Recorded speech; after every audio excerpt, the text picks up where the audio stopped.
Can you explain how to hire a VA or a content writer from Upwork? All right, content writer, you do not want to hire from Upwork. Go to the Cult of Copy job board on Facebook. Just Google Cult of Copy job board. That's where we get the majority of our writers. Um, I like to hire Americans for content writers.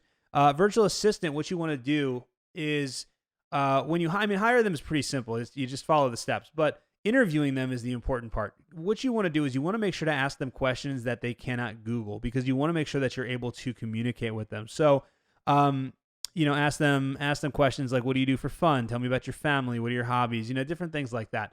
And you want to try to have a conversation with them and make sure you can actually communicate with them, because the mistake that people make with hiring virtual assistants is they hire people that they cannot communicate with, and then they also don't give very good instructions. So if you hire somebody that you can communicate with, that's a big part of it, and then you have to be sure that you give them really good instructions. And if you check both of those boxes, then you should have a really good experience with a virtual assistant. Another thing that I do with virtual assistants when I hire them from Upwork, a lot of times we'll give them a test assignment, and an assignment where the instructions are not extremely clear.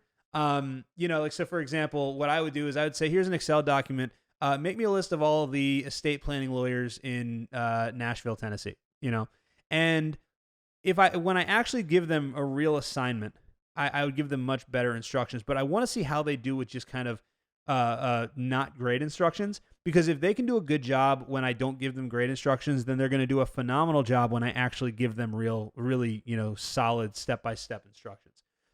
So that's how you do it. You just want to make sure it's all in the hiring. It's kind of like they say real estate profits are made when you buy, not when you sell. Same type of deal.